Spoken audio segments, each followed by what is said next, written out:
Alright, this is Stephen K4ATZ. That's my amateur radio call sign.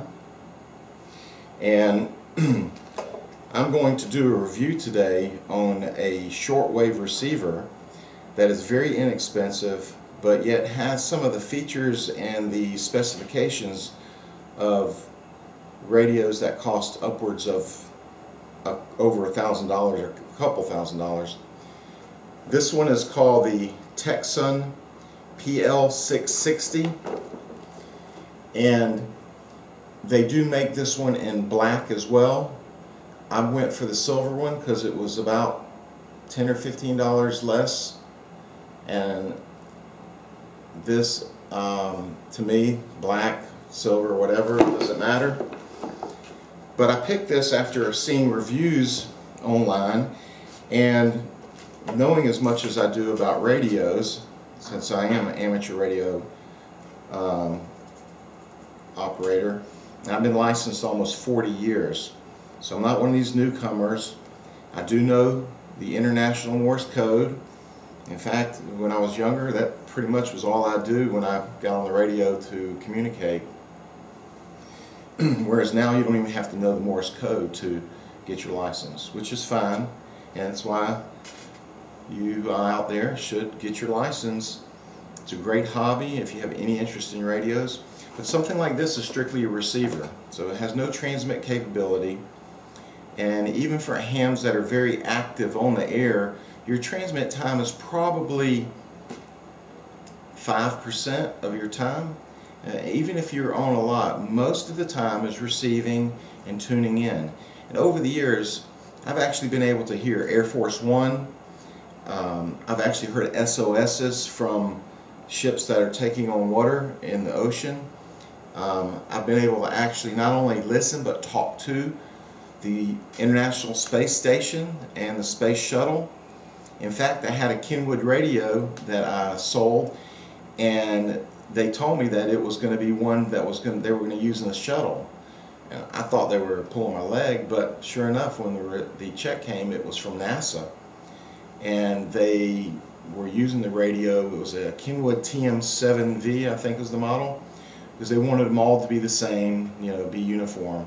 And most astronauts are amateurs, so this was strictly pretty for fun. They have their radios that they communicate with mission control and everything, but this was just so that when they had some downtime, they could do some hamming. When the space station or shuttle went over in orbit, I mean, you had a short window, somewhere between 7 and 15 minutes to speak to them. And it was really a quick conversation, just basically exchanging your signal report, which is how strong you are. And like the station on the Earth, on the ground, would say where they were, of course. So the astronauts would know. I mean, they know anyways where they're passing over, but how far their signal is going, and then of course it fades out as the shuttle would, well, there's no more shuttle now, but as the shuttle would pass over. So that's really cool, and I mean, I could name hundreds of things, helping out in earthquakes and ice storms and whatnot. It's a fantastic hobby, and both my ex-wife, my wife, and myself are licensed. But anyways, I thought it'd be nice to have kind of a backup emergency receiver that would run on batteries, and just something that would be decent. And there's a lot of things out there. And first thing I want to caution you, when you go to look for a shortwave radio, it'll say shortwave and even have the frequencies listed out. But if you want one that really has a lot more use, you need to make sure that you get one that will receive sideband, or they'll abbreviate it as SSB, because if you want to listen to, say, amateur radio operators, most of the guys and ladies transmitting are going to use upper or lower sideband. Some will use AM, and I'm not going to get into what all this is. This is basically a different kind of modulation your voice signal has. That has nothing to do with the frequency, but if you do not have a receiver that picks up sideband, and most of them that, you know, they have all these great features and they just leave that out, you'll only get AM maybe FM. And when you get to the sideband signal, it'll just be sound like the Charlie Brown teacher thing. So it's not going to work. But I found, for including shipping, I think it was right at 100 or under $100, this radio, and it had some reviews, like 400 or 500 reviews, and not everybody liked it. Actually, there's a picture of the one that's in black, which is cool. I mean, I like the black, you know, but I wasn't going to pay 15 bucks more for the same radio. So anyways, I'll read off a couple of the features it has, and then I'll show you the radio. You know, it's FM stereo, so you got your standard FM. It says MW, LW, SW, SSB airband. That's medium with long wave, short wave, and it says SSB / airband 118 to 137 megahertz. And it says world receiver with high sensitivity and selectivity. Another thing you want to make sure when you purchase, and if you don't want to get this one, it's fine. I like this one, but a lot of people just don't even think about digital versus analog. And what that means is that, let's just show you here, that your display is, of course, like a digital clock versus a dial that just goes up and down. Now, the analogs will receive, but I don't think it's really needed to explain that digital is easier, it's much more accurate. You'll know exactly what frequency you're on instead of looking at the dial and you can't tell. It's just, I don't want to say it's worthless, but it's very, very difficult. So this one not only has a tuner, or you can program in directly the frequency you want to listen to, but it also has, they call it an SSB BFO, but what is a fine-tune adjustment for your frequency, which is extremely helpful because sometimes it's still garbled enough to where it's hard to hear. So it also picks up FM, as I said, 76 megahertz to 108 megahertz. It has shortwave single sideband with upper and lower. It has what they call dual conversion technology on the AM band, and that says major improvement on receiver sensitivity. And here's some interesting and great features too for the price radio. External antenna jack for this shortwave. What's interesting is I overlooked the fact I didn't really think it was, or knew it was going to have one, because it has a built-in antenna, which actually, believe it or not, works pretty good. It's your standard telescoping metal antenna, which is better than the rubber ones because those will not receive good. But it also came with this, and this is nice. It has a plastic wind-up thing, and then you unwind the wire. It goes up to like 23 feet, and then when you wind it back, it even has a little place that you can lock the wire in. But on the end, away from the plug that plugs into the radio, it has a really nice clip on it. And this is great because you can clip it to the drapes or another wire in the room, and it would be better to put this outside, but it works fine inside, believe it or not. General rules, antennas, besides the fact that more for transmitting than receiving, they need to be what's called resonant. I'm not going to go into all that, but basically there are certain lengths of wire that are necessary to maximize your reception. So that's why this one came with something like this. Now sometimes they'll take an average and they'll put it into a whip antenna like this, but it does suffer, and it's definitely not as good. So if you really want it, and it will affect the receive, for transmit it's critical, because if you don't have the right length, not only will you not pick up, or people won't be able to hear you well, but it can damage your radio in something called SWR, or standing wave ratio. So there's a ratio of how much wattage goes out and if the antenna is not resonant, it bounces back to the transmitter and can actually damage the transmitter, because you want it really a 1-to-1 ratio. In other words, 100% of your power going out instead of it bouncing back to the radio. But we can do another one on that, or you can look online. We'll maybe do a video on resonance and antennas and explain to you how it works. Maybe show you some formulas.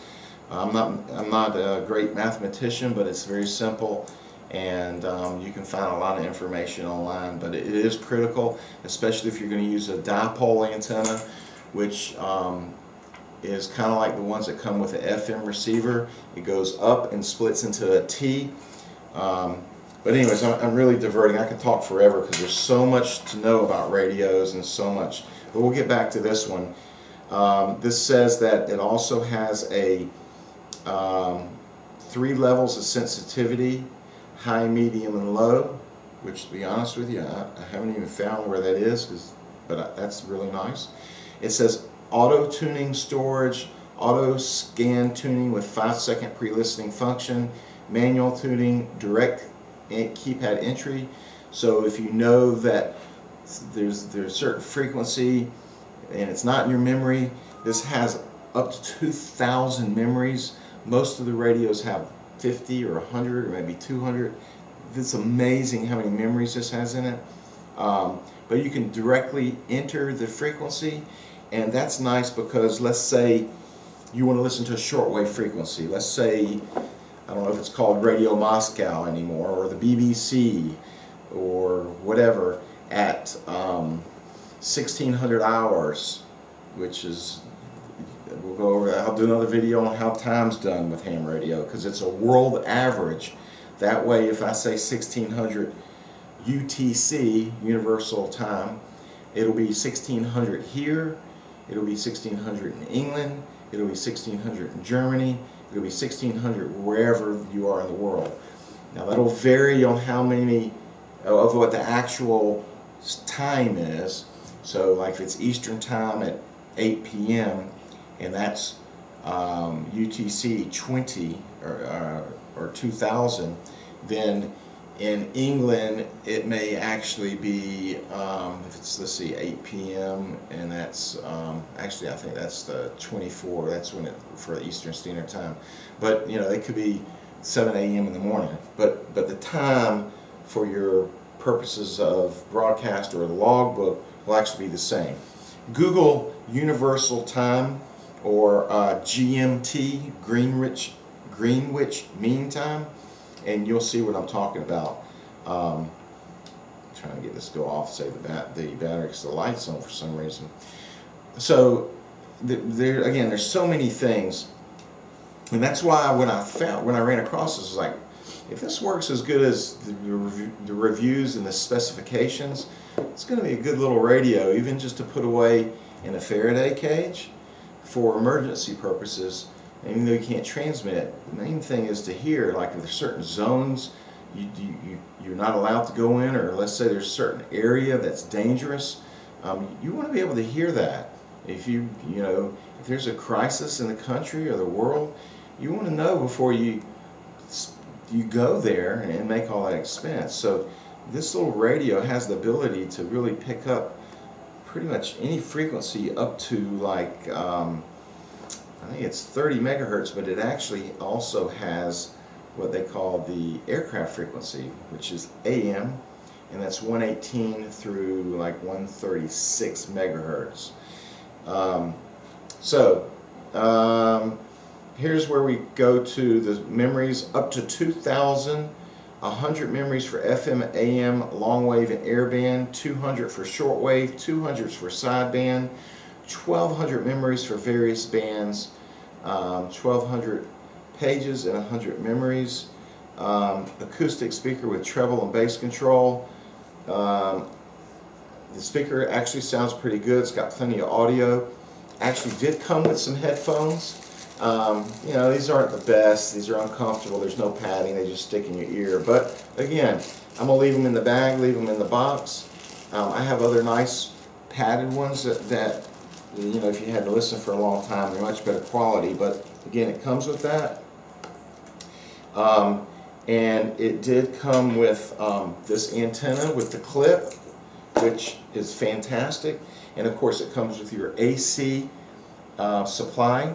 And the AC supply also doubles as a charger for nickel metal hydrides. It came with regular alkaline batteries. It does take 4 AA's.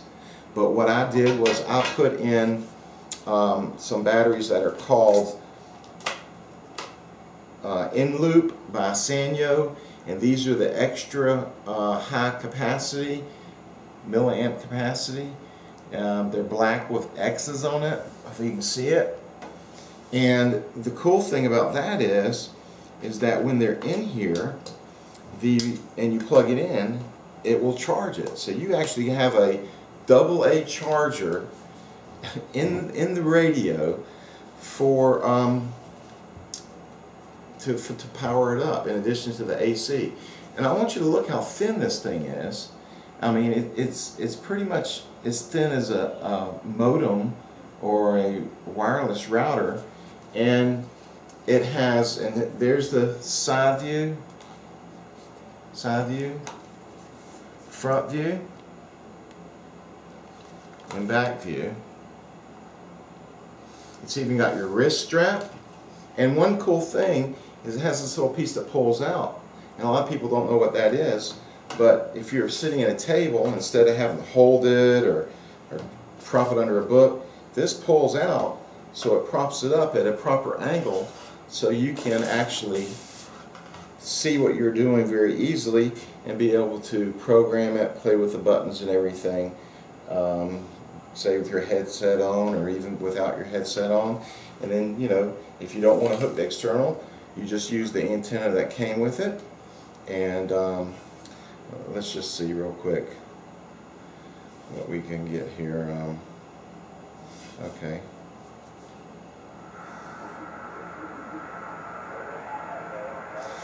On 7251.00, so that's 7 megahertz. 7251.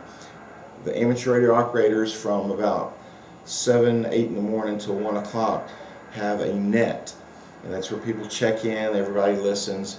It's not a lot of just basic conversations. It's where you're located,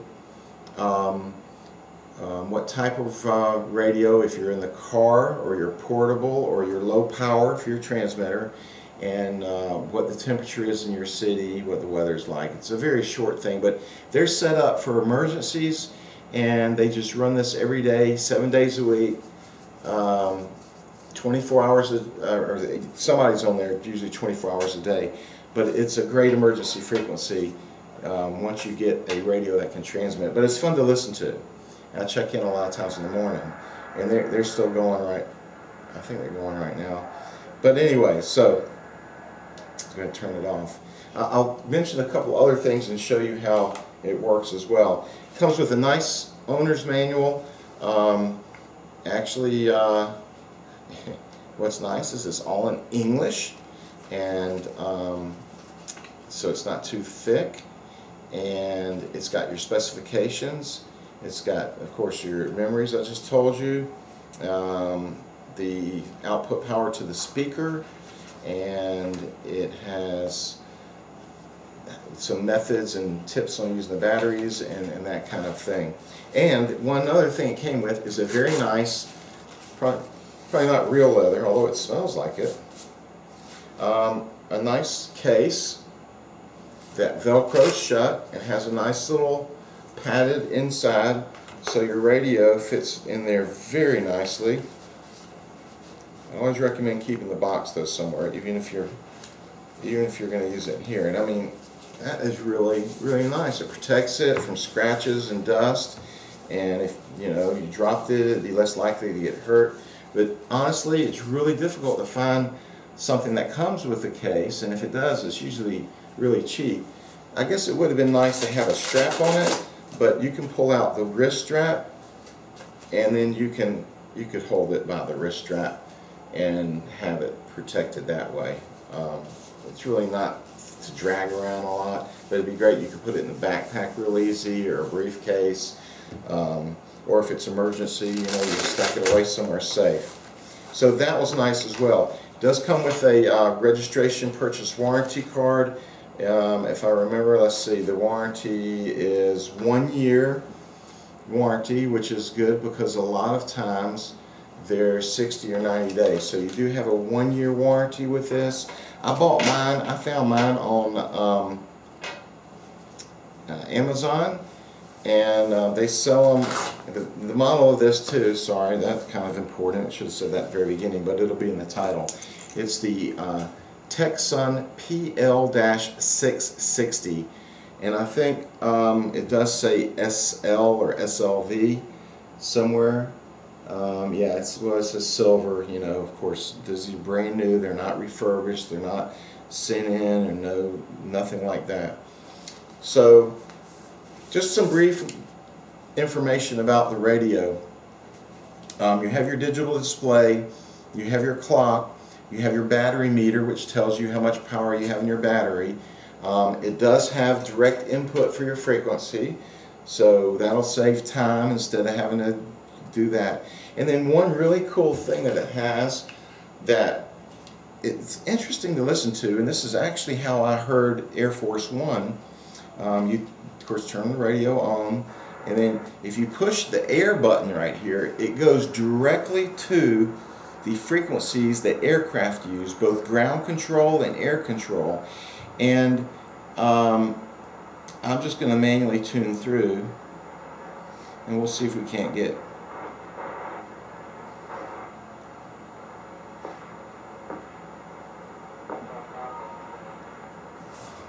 let's see. But basically too, there's a way to scan this. I'm crazy, but I haven't gone that far. Let's see if this will do. No. Okay, let's see if we scan with the frequency. No, we're back to there. Anyways, there's a way to scan it. We'll try to at least get one. They're usually quick transmissions. They're telling them which runway to use or which way to turn. Pilots love it. There's also frequencies that always give the weather.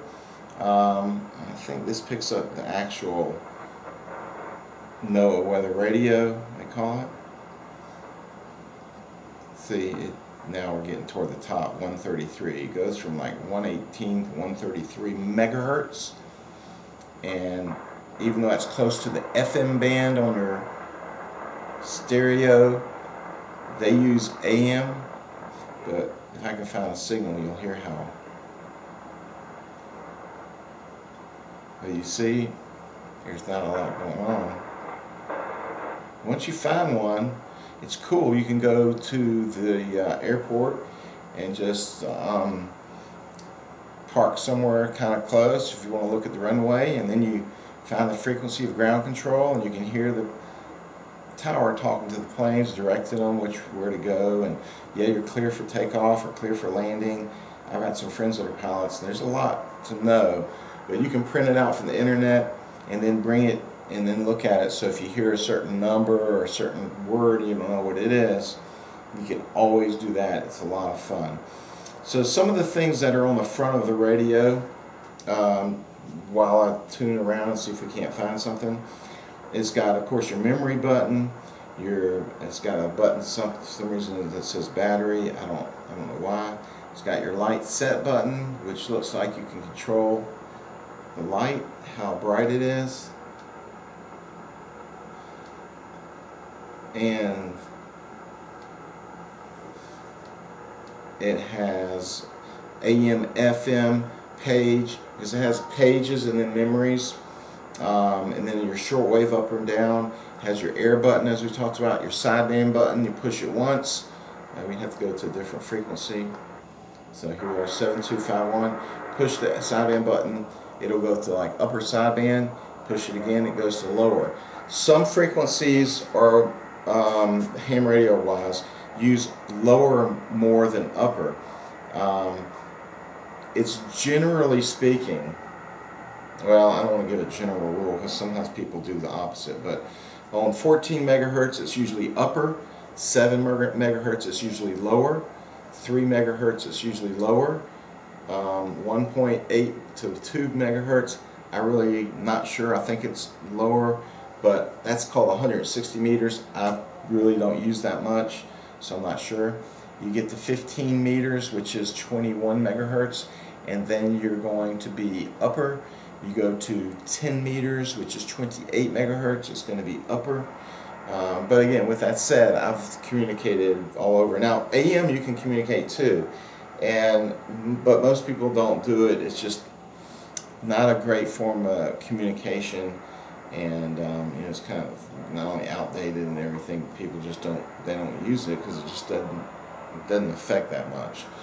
So this also has a timer, and it has an alarm, and you could use it as an alarm clock, which is kind of cool. This would be a great one to travel with.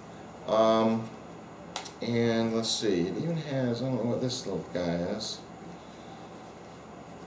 It looks like it's a,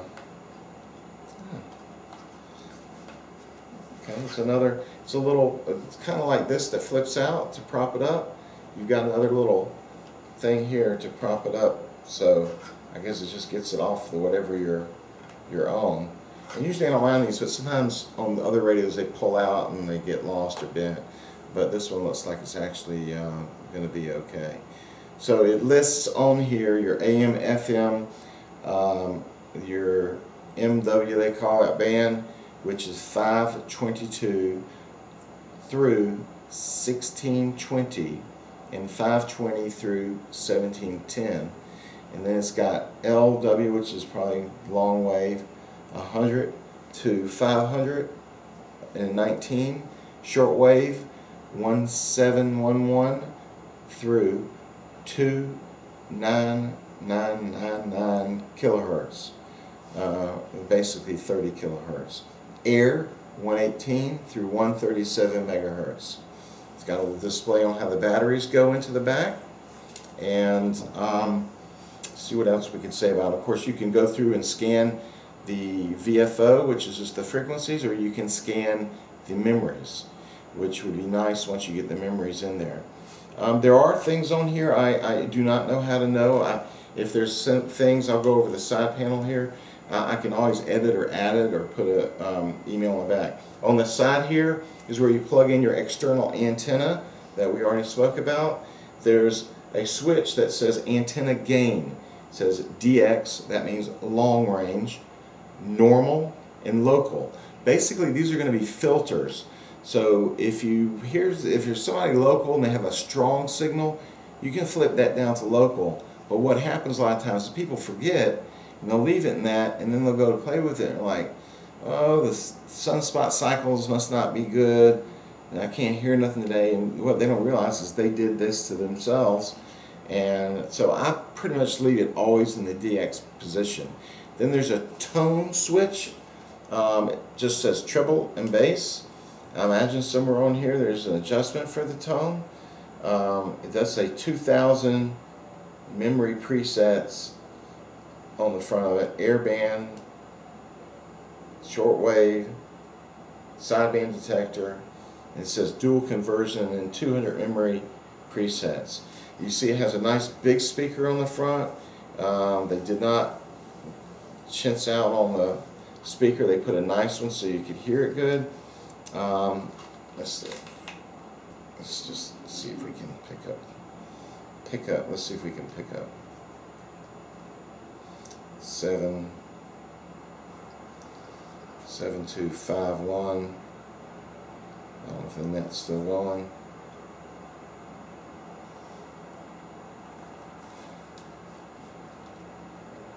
And somehow push the sleep button on here. We got sideband, of course, and that's going to be lower sideband on 7. Really doesn't sound like much going on now. Yeah, or we can, even though it's not spread out, which is the best thing, is to have this thing all the way across the room. It works much better with external antenna.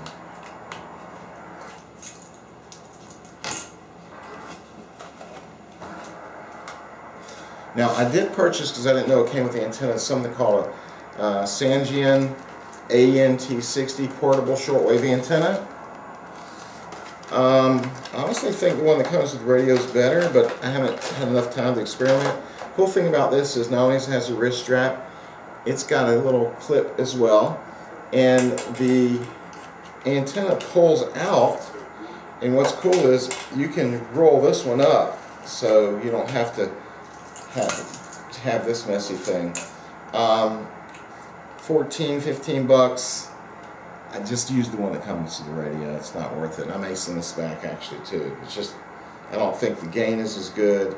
And I mean, while it's a nice antenna, I don't know, I may be able to transmit actually on this one with the proper length and by tuning it up.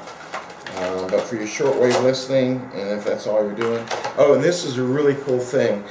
If your radio does not have a plug, so if your radio does not have a plug for an external speaker, you can plug in your antenna to here, okay, to there, and then this right here looks really funky. Well, what it allows you to do is to clip it to your antenna. It's metal, and so it will change.